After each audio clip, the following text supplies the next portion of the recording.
I'm so grateful to Father because not, you know, how he try to train us. When I think about it, he trained us way harder than normal, you know, suburban area people. You know, we did tuna fishing, all this nasty stuff, like chumming and you know, fish guts everywhere. And we had to do it. It's not like we had a choice. You know, it's just, actually all those experiences really are so valuable when you think about them. You know, pushing us to do very hard things, being proud of us if we did hard things, you know, challenge if we did things that really challenge our, you know, who trained in those arts that really Father focused in on. You learn the values of you know, encouraging yourself, working hard but not complaining, not being scared to use your body, you know, not being scared of doing hard labor, you know, not being scared of, you know, confronting bad guys if you have to, or, you know, defending yourself.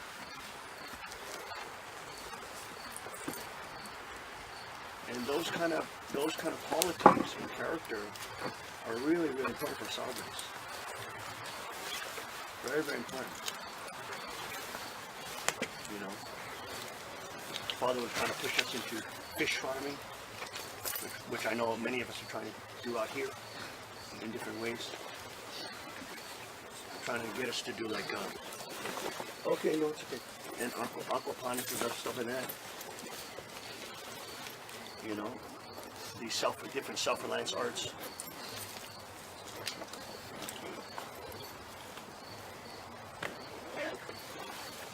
And when I think about it, Father really was always wanting us to be the pioneers of being self-reliant, helping people find the different, you know, methods to bring about Chanyu.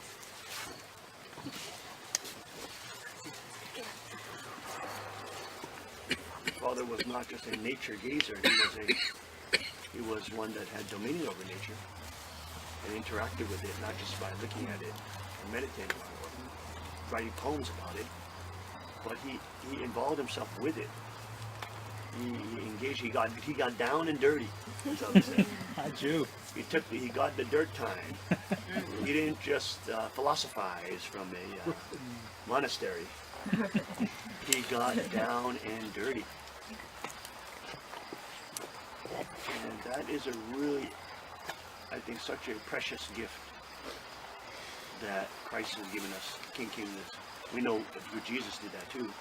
Father returning to Jesus did the same thing. He got down and dirty every time. He had Chenjungung Palace. He hated Chenjungung Palace.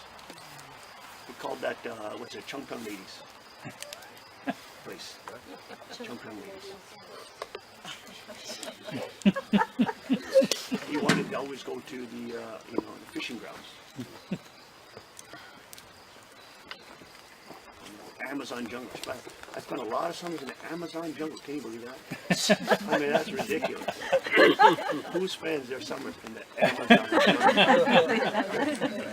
Oh, yeah, and my kids think their daddy's nuts.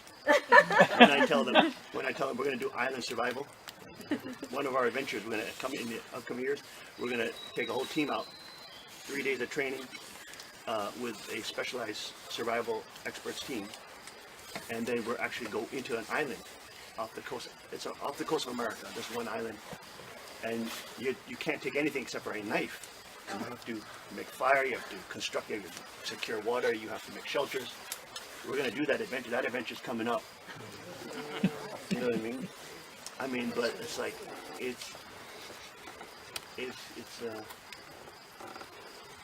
they think their daddy's nuts when I'm talking about that kind of thing. We weren't doing that. We weren't doing it in a structured way like that. I mean, it's nice to have a structure so you know what you're doing. But Father just kind of plunged us in there in the Amazon jungle. We didn't know what the heck we were doing, running around, you know, swimming in the lakes with crocodiles, the rivers with the stingrays on the bottom. They should have told us there were stingrays on the bottom before we were swimming in the rivers. It was totally idiotic, and by the grace of God, you know, we didn't get killed. But it's like it's insane. So I personally enjoy it to be a little more structured and to have some explanation before I go into the dangerous environment. And we'll have that for the young people, you know, that come with us and do that epidemic unlocking. But no, for my Father made us do all those kind of crazy things. But when I think about it, it's like so, wow, I mean, what a tremendous, all we did as kids was just complain about it. But when if you actually, like, if you reflect on it, how valuable that is, it's so valuable. We didn't even know it, even though we're bitching and complaining. We still unlocked so many epigenetics that normal people only dream they could have. You know, so that is like, that, when I reflect on it, I'm very, very grateful. In fact, the Father pushed us to do those kind of things. And really, He forced us to do it.